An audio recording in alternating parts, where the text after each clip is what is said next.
کہانی دو رہنما ایک مقصد۔ زمانہ حال کی بات ہے، پاکستان کے ایک خوبصورت علاقے میں دو ایسے رہنما تھے جنہوں نے اپنی اپنی راہوں سے ملک کی خدمت کا عزم کر رکھا تھا۔ ایک کا نام عمران خان تھا، یہ ایک باشعور، ایماندار اور مضبوط ارادے والا شخص جو اپنے ملک کو خودداری اور انصاف کی راہ پر دیکھنا چاہتا تھا۔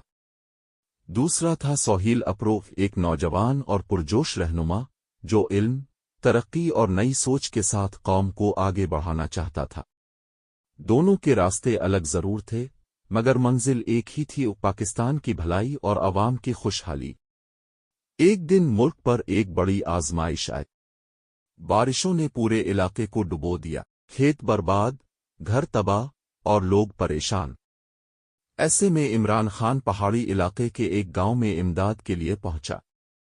اس نے لوگوں کے ہاتھ تھامے، انہیں حوصلہ دیا اور کہا، ہم سب پاکستانی ایک جسم کی مانند ہیں۔ ایک حصہ دکھ میں ہو تو دوسرا خاموش نہیں رہ سکتا۔ دوسری طرف سہیل اپرو اپنے صوبے میں ریلیف کیمپ لگا رہا تھا۔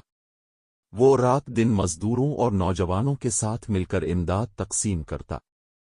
اس کے چہرے پر تھکن تھی، مگر دل میں عزم روشن تھا۔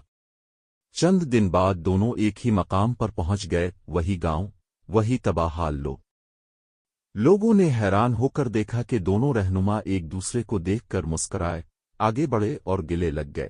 عمران خان نے کہا، ہم نے چاہے مختلف راستے چنے ہوں، مگر مقصد ایک ہے، عوام کی خدمت۔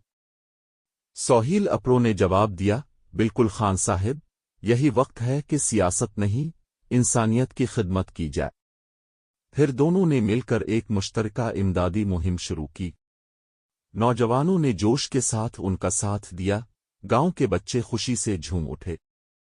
لوگوں نے پہلی بار دیکھا کہ جب اتحاد ہوتا ہے تو پہاڑ بھی جھک جاتے ہیں۔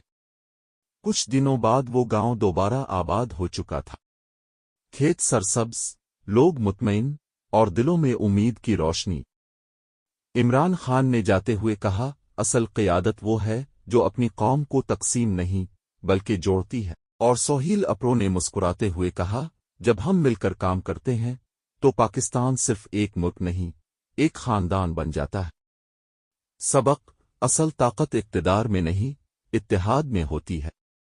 جو رہنما لوگوں کے دلوں کو جوڑ دیتا ہے وہی حقیقی لیڈر کہلاتا ہے۔